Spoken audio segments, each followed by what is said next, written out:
My boss mocked my $2,000 trip, so I bought the flight, made the deal, and took his company back. I was elbowed deep in a shipping manifest from Shenzhen, trying to track down a pallet of misrouted fan blades, when Tyler leaned over my cubicle wall with the grace of a man who thinks cologne is personality. "Hey, Britt," he said, "I need you to fix whatever's going on with Omega Plastics. They're whining again." Whining? That's what he called a full stop on a $1.2 million supply contract. I nodded, as always, scribbled it down, and quietly rerouted the shipment using 3 favors: 1 bribe, fine, an expedited customs fee, and a 6-minute phone call in broken Mandarin. Problem solved. Tyler would later tell the board it was his pressure tactics that got things moving. That was my life. A human Band-Aid for corporate paper cuts. The quiet fixer. No spotlight, no fanfare, just fluorescent lights, tepid coffee, and a LinkedIn page that hadn't been updated since Bush was in office. Vendors knew my name. The forklift drivers in Des Moines sent me Christmas cards. But upstairs, I was as noticed as the gum stuck under the break room table. And hey, since you've made it this far, let me pause the existential dread for 1 second to say something real quick. If you like hearing stories like this, the kind your boss wouldn't want you listening to, hit that subscribe button and throw us a like. 90% of you binge these tales like vending machine peanuts without subscribing. It's free, and it genuinely keeps this caffeine-fueled team from jumping into a shredder feet first. All right, back to the chaos. So yeah, I kept things moving. When our Detroit plant had a hydraulic seal crisis that threatened to delay 3 weeks of output, I called in a favor from a Serbian vendor I hadn't spoken to since 2008. He still remembered me, called me Brittany of the Treasury because I once navigated an entire procurement deal during a snowstorm using only burner phones and sticky notes. I got the seals flown in on a private courier jet. Tyler sent a thank you email to himself. My reward? A last-minute calendar invite to a leadership roundtable on vendor visibility, hosted by Tyler, where I was asked to take notes and fetch a fun, sparkling water for the VP of Marketing. I grabbed her a room-temperature LaCroix, typed up 12 pages of logistics insight, and watched as Tyler plagiarized my summary into a PowerPoint that somehow managed to use Comic Sans. But I didn't complain. I didn't raise my voice. I kept showing up. Early mornings, late nights, I became the department's invisible net. Everyone fell, and I caught them. Then came the email from Lazar Kovacs, the Hungarian founder of a legacy microchip supplier we'd been using for years, one of those behind-the-scenes companies no one in the C-suite remembered, but without which our top-selling product wouldn't even turn on. It was cordial but blunt. Their factory was shifting production priorities. If we wanted to stay on the buyer list, we needed a representative at the annual Eastern European Vendor Summit in person, in Baja, Hungary. I forwarded the message to Tyler with a simple request: approval for a $2,000 travel expense. I laid out the urgency, warning that this was our last shot to lock down supply for a component that powered over 40% of our revenue. I didn't even add PS. He called me into his office and laughed. $2,000 for what? A sightseeing trip in some goulash town? He said. We're not paying for your little vacation, Brittany. I didn't respond, just smiled.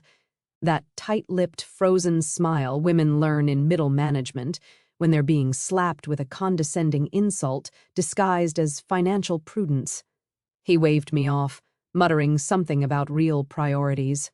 That night, I sat in my dark kitchen, still in my work slacks, sipping flat Diet Coke and listening to my dog snore. My laptop was open. I stared at flights, economy class, an 11-hour layover in Munich, middle seat. I booked it on my own dime, took 3 days of PTO, and burned through the last of my Marriott points on a 3-star hotel with a lobby that smelled like boiled meat and unresolved trauma. Before I left, I pulled an old folder from my filing cabinet, one I hadn't touched in years. It had photos from a rollout I led back in 2012 when Kovacs' daughter, Alina, had flown to the States for an on-site audit and her interpreter bailed. I stepped in, helped her navigate a system crash, a medical scare, and a 12-hour flight delay. We stayed in touch, Christmas cards, the occasional happy birthday email. I didn't know it yet, but that forgotten kindness, buried under a decade of ignored emails and forgotten thank yous, was about to become my golden ticket. The morning after I booked my self-funded flight to Baja, the office felt heavier, like the walls knew what I was about to do and were holding their breath. I moved like a ghost through the cubicles, dodging awkward small talk and microwave bacon fumes, all while mentally triple-checking my pitch. See, the thing about legacy components is they're not sexy. They don't make flashy investor decks or headline product launches. But without them, your best-selling product becomes an overpriced paperweight. Ours was a pressure calibration unit. Don't bother Googling it unless you love insomnia. What mattered was that it brought in over $100 million annually and was powered by one very specific chip made in one very specific Eastern European factory. That chip wasn't manufactured anywhere else, at least not yet. And that's what woke me up in a cold sweat the night before. The new vendor list Kavaks had quietly slipped into his email showed active discussions with a Chinese conglomerate and a German startup that had more venture capital than common sense. Both were circling hard. Kavaks was being courted like the last girl at a Baptist youth group dance, and we hadn't even RSVP'd. So I did what any logistics manager with a death wish and a broken printer does. I put together a one-pager proposal in 11-point Arial with actual bullets, not those stupid pastel smart art shapes Tyler loved, outlining why this vendor summit wasn't a vacation. It was a goddamn firewall, a last stand, a $2,000 insurance policy against the total collapse of our golden goose. I even added a chart. Tyler loves charts, especially ones with arrows. When I slid the proposal across his desk, he didn't even look up from whatever Slack thread he was pretending to read. "You want what?" he asked. "Approval for travel to the summit. It's a chance to lock down a supply agreement," I replied. "Kavaks is—" He held up a hand, the universal sign for, "I've stopped listening, but I still want to feel superior." "We're not paying for your little $2,000 vacation, Brittany," he said. It wasn't the words. It was the tone. Like I was some middle-aged groupie trying to sneak into Coachella with a counterfeit wristband, like I was wasting company money when he had just expensed $500 for a team-building escape room where 3 interns got locked in a broom closet for an hour because no one knew the capital of Latvia. I opened my mouth, then closed it. What was the point? I could have recited every metric, every forecast, every fragile link in our supply chain. Tyler had already filed this under emotional female nonsense. I knew that look. I'd seen it before. Hell, I'd trained myself not to cry under that look. So I smiled. That dead-inside, teeth-clenched smile women master around men who think charisma is interrupting someone mid-sentence.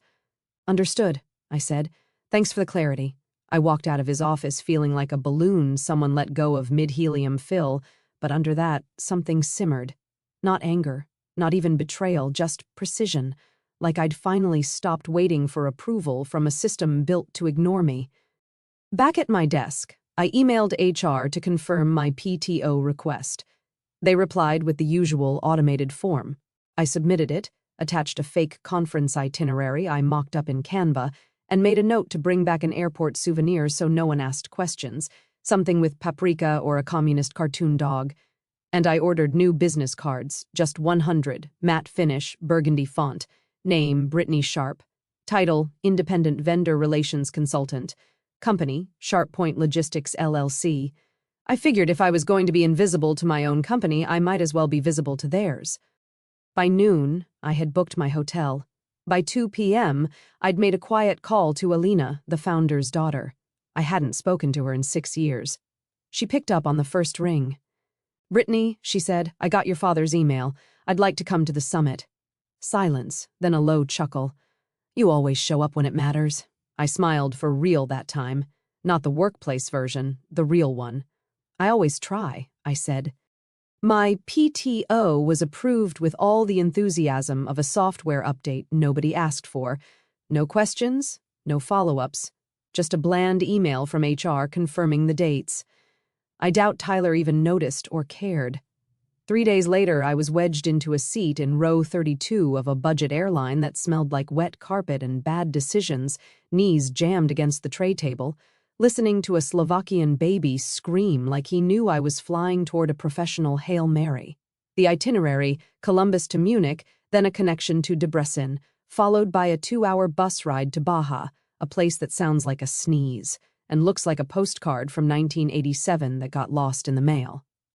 I landed jet-lagged, half-deaf from the engine hum, and smelling like airplane nuts and existential dread. The hotel lobby had yellowed wallpaper, a rotary phone at the desk, and a vending machine selling off-brand cigarettes and shampoo. But it didn't matter because the moment I checked in, there was a note waiting for me at the desk, written in blocky, deliberate handwriting, dinner on the terrace. 8 p.m. Lelke Lazar Kovacs, a man who ran his factory like a monastery and whose handshake was worth more than most NDAs. I hadn't seen him in person since the rollout in 2012. Back then, we were piloting a joint systems integration in Cleveland. His daughter, Alina, was shadowing the process as part of some next-gen leadership program. She was barely 22, fresh off a plane, wide-eyed, and wearing heels that didn't stand a chance against the greasy factory floor. The entire rollout was a disaster. Our local IT team ghosted halfway through day one, the temperature controls malfunctioned, the translation software glitched, and someone, probably Barry from facilities, left a porn tab open on the central monitor. The cherry on top, Alina got violently ill after a lunch burrito and ended up curled in the corner of the warehouse, break room, green as a stoplight and shaking like a leaf. Everyone panicked, everyone except me. I found a space heater, a blanket from the lost and found bin, and a pharmacy 2 blocks down that sold something vaguely resembling anti-nausea meds. I sat with her, made her tea, and called her father from my personal phone when no one else would.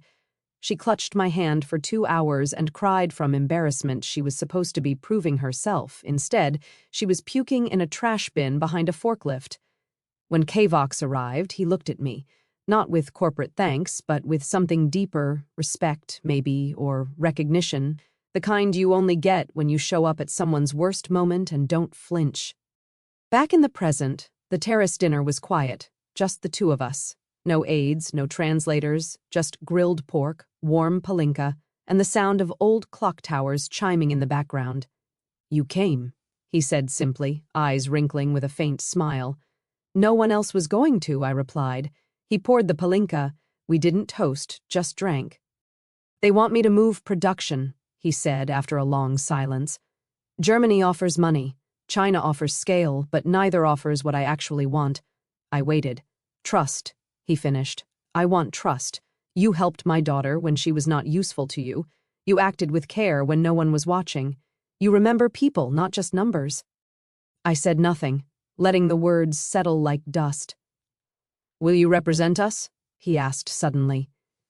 "Here in America, not your company, you personally." The wind shifted, not metaphorically, but literally. A gust from the east carried the scent of steel and old rain. Something about it made my spine stiffen. "I'm not a lawyer," I said slowly. "I don't have distribution experience. I'm just a logistics manager." He waved it off. "You're the only one who came. That's what matters." He slid a folder across the table. It wasn't a contract, not yet, but it had numbers, percentages, a model, a roadmap to a deal where I, not Sable Tech, would be the exclusive North American conduit for their chips. I didn't sign it that night, just held it. Later, in my hotel room, I stared at the folder for hours. My hands trembled, not from fear, but from the weight of being seen, truly seen.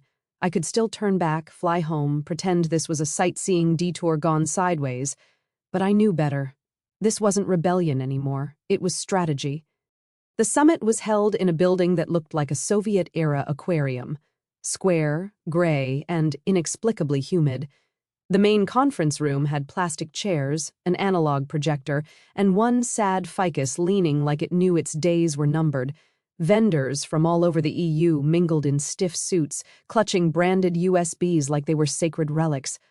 I was the only American, the only woman over 40, and, judging by the sidelong glances and raised brows, the only one who hadn't brought a translator. a team, or a tie. Kovacs opened the morning session with a speech in Hungarian, then German, then broken English. He talked about supply chain integrity, future partnerships, and global realignments, all while pointedly avoiding any mention of Sable Tech. My company, whose logo had once proudly sat on their marketing banners, now appeared only on a forgotten pamphlet near the buffet table, folded, stained, and sitting next to a bowl of hard candy. I spent the morning listening, scribbling notes I'd later have to decode, and watching two French reps whisper every time I asked a question. I was underdressed, outnumbered, and completely off the official schedule. Then, just before lunch, Kovacs approached me quietly. "Walk with me," he said. We stepped out onto the building's narrow balcony, the concrete cracked like old knuckles. Below us, the town bustled with slow-moving trams and teenagers vaping behind kiosks. The air smelled of diesel and fried cabbage. He leaned on the railing like he was holding up the whole damn city. "I want this deal off the radar," he said without preamble. "Your company sent no one, again. They said the trip wasn't necessary." I nodded. I replied, the words tasting bitter in my mouth. He chuckled once, dry, humorless. "I sent them 4 emails, 2 calls. I got silence." I stayed quiet. There was no defense worth offering. "I'm old," he said. "Too old to be disrespected by shiny men in clean suits who think logistics means shouting louder. I built my factory during blackouts. I soldered boards by candlelight, and still they act like I'm disposable." His voice dropped low. "But you showed up, and you've always shown up." I looked away, staring out at the peeling paint on a distant billboard. "I'm not a distributor," I said. "I don't have the infrastructure." "You'll build it," he said. The wind kicked up, a loose paper napkin danced across the tiles and vanished over the edge. "Why me?" I finally asked. "Why trust me with this?" He turned to me, sharp as flint. "Because I don't trust them. I trust you. You understand loyalty. You understand people. And that's what this chip needs. Not more contracts, not more noise, just someone who gives a damn." He reached into his coat pocket and pulled out a single-page document, written in English and Hungarian, with his personal letterhead stamped at the bottom. It wasn't a binding agreement, not yet, but it laid out the framework, the intention that, if we moved forward, I, Brittany Sharp, would serve as the sole distributor of his proprietary microchip in the U.S. market. He offered no pen, just his hand, a handshake. I stared at it. The pull was deafening. This wasn't how things were done in boardrooms. There were supposed to be witnesses, legal reviews, slide decks, goddamn pie charts, but his hand stayed outstretched. And I saw the same thing I saw back in 2012 when he knelt beside his sick daughter, looked me in the eye, and said, "Thank you," like it cost him something. Terrified resolve is a strange emotion. It doesn't scream. It doesn't cry.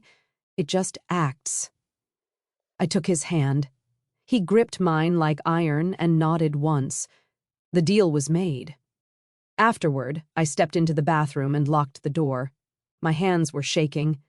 My reflection looked alien. Tired eyes, smeared eyeliner, and a smile I couldn't quite contain. I was no longer just Brittany, the fixer. I was Brittany, the disruptor. And back in Ohio, Tyler had no idea his invisible little logistics manager had just brokered the deal that would change everything.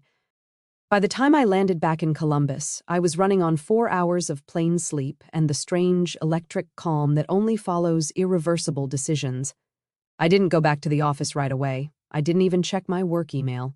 Instead, I sat in my kitchen in sweats, hair tied up, my dog snoring against my thigh, and I opened the Secretary of State's website. It took 50 minutes to update my LLC documentation, another 5 to add authorized distributor under business activities. I paid the $99 processing fee like I was ordering takeout. Then I shut my laptop, stared at the wall, and just sat there. It felt like watching someone else's movie. 2 days later, I returned to work, silent and invisible as ever. No one asked where I'd been. No one noticed the jet lag buried under my concealer, or the fact that I was wearing flats because my ankles were still swollen from 22 hours in coach. The office rolled on like a wheel that didn't know it was missing spokes. Tyler was already ramping up for the quarterly board meeting, what he lovingly referred to as his showtime. He'd commissioned a new slide deck from the marketing interns, with flashy gradient backgrounds and swooping animations that made your eyes hurt. There was even a video reel with peppy music and a voiceover guy who sounded like he sold life insurance between rodeos. In one of the team huddles, he clicked through the slides and landed on one labeled Global Supply Chain, Legacy Vendor Confidence. I nearly choked on my gas station coffee. "Now this," he said, puffing his chest out like a cartoon rooster, "is where we really shine. Kovacs and his team are locked in for another 2 years. We've built a foundation of trust. Long-term vendor stability, folks. That's the name of the game." I stared at the slide. It had a bar graph. The bar labeled 2025 was shooting up like we'd just acquired a patent on eternal youth. My name? Nowhere. My report? Gutted and reworded to sound like Tyler had personally massaged the vendor into compliance using only grit and charm. It was surreal, like reading your own eulogy, rewritten by the guy who stole your lunch from the communal fridge. "Brittany," he said mid-meeting, "great work on background support. Couldn't have done it without your spreadsheet thing." Everyone chuckled politely. I smiled, the same smile I wore when he called vendor calls gossip and logistics postman work in the elevator afterward. One of the interns whispered, "That was such a killer slide. Did you make that data up, or is it real?" I just said, "It's real enough," and walked out before they could follow up. Later that afternoon, I slipped into the unused conference room next to the printer, the one no one booked because the chair squeaked, and the blinds were permanently tilted at an angle that made you feel watched. I pulled out the manila envelope Kovacs had given me on the last day of the summit. Inside was a signed letter of intent, a summary of our handshake agreement, and a scanned, notarized copy in Hungarian with a wax seal I didn't even know they still made. I opened a secure Dropbox folder under my LLC email and uploaded everything. Then I drafted an email to myself with the subject line, "Activate when ready." Attachments, vendor agreement draft, price sheet template, and a resignation letter so sharp it could slice glass. I didn't send it, not yet, but I knew it was coming. That night, I poured a glass of red wine that cost more than the airfare I'd just eaten and stood in my backyard under a sky that felt wider. Something in me had already left the building. My body was still showing up at 8:15 a.m., badge swipe and all, but my soul, my ambition, my loyalty, those had already moved into a new office, one with my name on the door. The quarterly board meeting opened with the usual parade of self-congratulation. We were in the 12th floor conference room, the one with the frosted glass and the $12,000 rug no one was allowed to walk on. Suits filed in with their Bluetooth earpieces still buzzing, Starbucks in hand, eyes glazed with that caffeinated blend of arrogance and boredom. I took my seat near the back, close to the buffet table where the cheese cubes were already sweating under fluorescent lights. I wore a navy blazer that said team player and black flats that said, "I know where the bodies are buried." No one noticed me. They never did, which was exactly how I wanted it. Tyler stood at the head of the table, laser pointer in hand, voice greased up and rolling like a car salesman at quota time. "Now, as we move into Q4 projections, I want to highlight our most stable vertical legacy component sourcing. Click slide change. Thanks to years of smart vendor management, our European supply line is rock solid." I bit down hard on the inside of my cheek.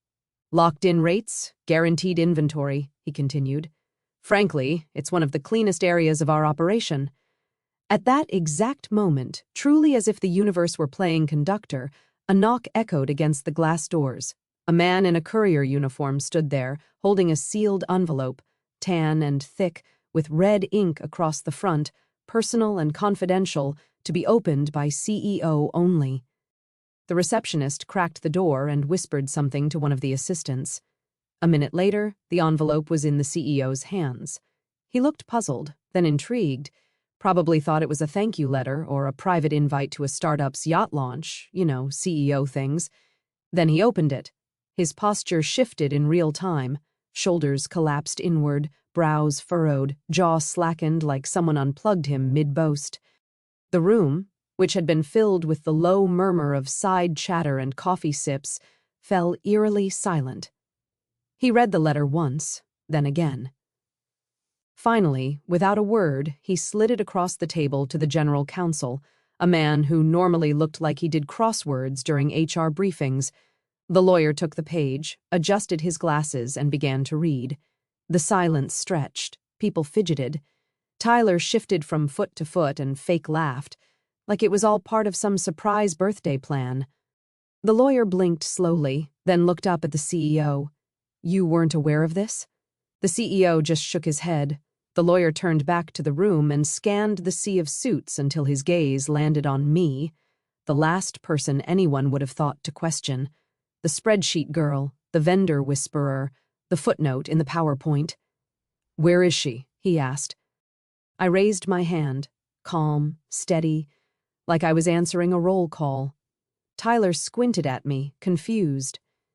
"Brittany, what's going on?" I stood, smoothed my blazer, and walked toward the head of the table, heels tapping like a metronome for doom. "Inside that envelope," I said, "is a notarized letter from Kavox Technologies." No one breathed. The letter confirms that, as of this week, all future chip shipments to the United States will go exclusively through a single intermediary. Pause. Let it burn. That intermediary is my company. Dead silence. The kind you feel in your teeth. "You mean through Sabletech?" Tyler finally asked, his voice climbing an octave it had no business visiting. I turned to him, not with anger, not with spite, just with truth. "No, through Sharp Point Logistics LLC. The lawyer cleared his throat. "The letter also includes a scanned vendor agreement and a timeline for transition, effective immediately." The CEO looked like someone had handed him a bomb disguised as a birthday card. Tyler sputtered, "But you can't just... What the hell is this?" I met his panic with something he hadn't seen in years. Control.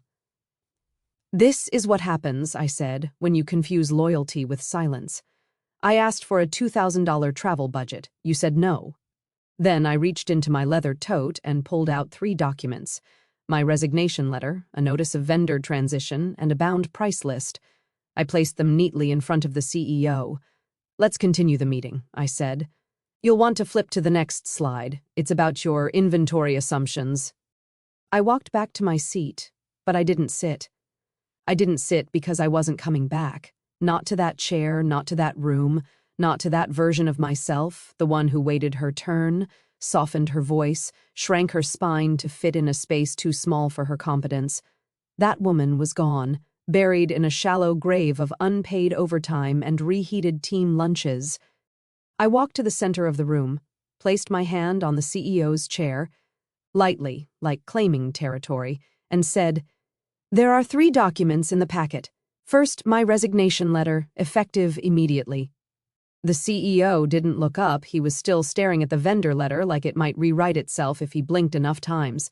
"Second," I continued, "a formal notice of distribution rights, filed with the Hungarian Ministry of Trade and verified through the U.S. Commercial Liaison. All legal, all above board." The lawyer flipped through the folder, lips moving silently. He turned one page, then another, reached the notarized seal, and paused. "It's airtight," he muttered. "Every clause is triggered. She holds exclusive representation." Tyler stepped forward, like he thought physical proximity would change the facts. "You're bluffing," he snapped. "There's no way Kavox would cut us out. We're his longest partner." "You built nothing," I said calmly. "You forwarded emails. You ignored the warning signs. You thought relationships ran on autopilot, but supply chains don't remember titles. They remember who shows up." He opened his mouth again, but the lawyer cut in. "She's not bluffing. This is enforceable. Her LLC is now the exclusive vendor representative for all North American transactions tied to this chip."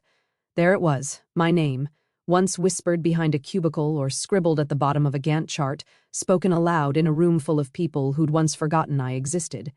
Sharp Point Logistics, my company, my terms. "You don't understand what you've done," the CEO said, finally finding his voice, ragged like it had been dug up from 6 feet under. You have investor commitments, production timelines, contracts built around continuity. Then I suggest you update them, I replied, because continuity just took a different shape. The room felt heavier, like the oxygen had thickened. Phones stopped buzzing. No one moved. I turned to the intern by the screen. Poor girl looked like she just watched a live episode of Succession. Could you please exit the slide deck? We're past the vendor stability section. She nodded and shut the laptop like it might bite her. I reached into my tote one last time and pulled out a single page. Just one. A clean, itemized vendor pricing sheet, new rates, rush order fees, penalties for non-compliance, all 3 times what they'd been paying. No volume discounts, no grandfather clauses. This, I said, laying it down like a dealer with the final hand, is what stability costs now. The CEO didn't touch it. Tyler finally tried one last swing. You're screwing the company. You realize that, right? You're nuking a 20-year partnership. I looked at him, and for once I didn't smile. You're confusing self-preservation with sabotage. I gave you a chance to invest in loyalty. You called it a vacation. Then I turned back to the board and delivered the final blow. Not shouted, not dramatic, just firm. My title now is Principal Consultant and Authorized Distributor for SharpPoint Logistics. All component shipments will be routed through my firm, effective immediately. And if you'd like to negotiate, we can schedule time, but my availability fills up quickly. No one clapped. No one needed to. Power doesn't announce itself, it just enters the room and takes its seat. I collected my tote, nodded once, and walked to the door. Behind me, the lawyer leaned in toward the CEO and said something I couldn't quite hear, but I didn't need to because I already knew the translation. You should have paid for the trip. I was almost at the door when Tyler finally found the courage to make one last swing, though calling it courage is generous. It was the kind of swing a drowning man makes, wild and flailing, all elbows and panic. "This is extortion," he barked, his voice echoing off the glass walls like a fire alarm no one bothered to shut off. "You're holding the company hostage. This is blackmail." I turned back slowly. One last look. The room was frozen in that uncanny valley between denial and comprehension. Directors blinking in slow motion, legal flipping through documents like they were looking for a trap door, the intern backed into the corner by the fruit platter, half a grape in her hand, fully traumatized. "Extortion?" I said, cocking my head, voice even. "No, extortion is demanding money to fix a problem you created." I stepped back to the table, placed the price list neatly in front of the CEO, like a waitress dropping off the check for a meal no one enjoyed but everyone ordered. "This is business. The same business you refused to fund." I gave it a moment, let the silence swell like a balloon, then added, "The same business you said wasn't worth $2,000 and a coach class seat to Baja." The CEO didn't touch the paper, but his eyes were fixed on the numbers, printed in bold, clean rows. No tricks, no small font, just facts. Base unit price triple the previous rate, rush order penalty 40% surcharge, inventory reservation fee monthly non-refundable, technical support outsourced and billed separately, midterms net 7, late fee 8% per day. I saw it happen. The dawning. One director muttered something under his breath. Another leaned back in his chair like he just realized the floor wasn't solid. The VP of Finance adjusted her necklace 3 times in 30 seconds. No one met my eyes because this was the moment they realized they weren't sitting at a table. They were standing at a cliff. "This can't stand," Tyler hissed. "We'll go around you. Find another supplier." "You won't," I said flatly. His mouth opened, then shut. A fish at low tide. I leaned in just slightly, enough for only the front row to hear. "There's one manufacturer of that chip. You knew that, you just never respected it. Now every order comes through SharpPoint. That's the new supply chain. You can either climb aboard or bleed out while the production lines dry up." The lawyer cleared his throat. Loud, uncomfortable. "She's not bluffing," he said, voice grim. I checked the document trail. I cross-referenced her LLC registration with the Hungarian Trade Registry and the vendor's international licensing. It's valid. She's the only conduit.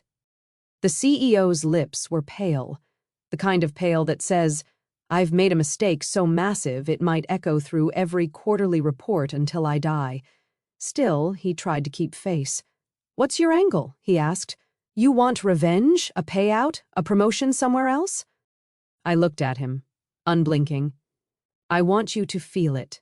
Every missed call, every ignored memo, every time you called my work background noise while quoting my results to the board. I want this company to feel what it's like to rely on someone it doesn't see until it's too late. The room exhaled all at once, like everyone had been holding their breath since the courier walked in. Tyler sat down, not like he was defeated, more like he'd been unplugged, spine slack, ego leaking out through the soles of his Italian shoes. And then, just to make sure the wound stayed open, I added, You called it a vacation. This is the souvenir. No one laughed, not even the intern, because in that moment, they all understood the same singular thing. Arrogance isn't bulletproof. It just hasn't met the invoice yet. The room had the stillness of a courtroom mid-verdict. No shuffling, no coffee slurps, not even the nervous tap of a pen, just 20-some executives staring at a single sheet of paper sitting between the CEO's hands like it might bite him.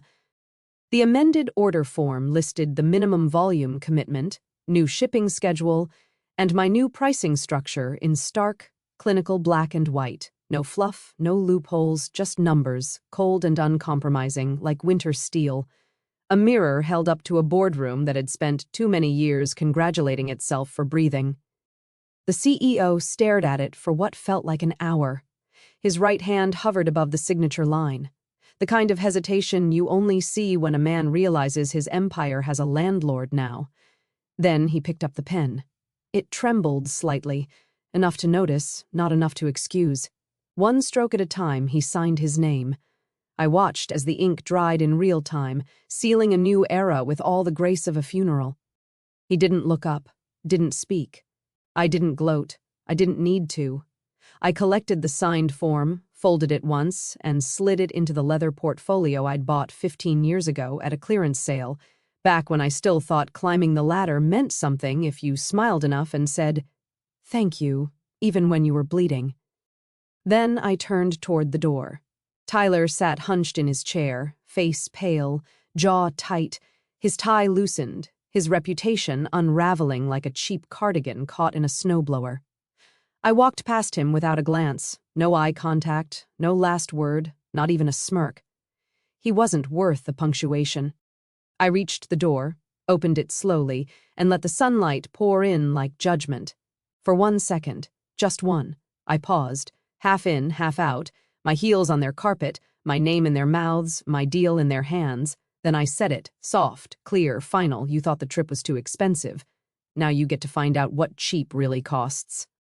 And I walked out. Not fast, not triumphant, just steady, the way someone walks when they no longer carry anything that doesn't belong to them. Thanks for watching, you cubicle warriors. Hit that subscribe button, unless you're my old boss. Then you're on your own. Revenge of the coffee pot strikes.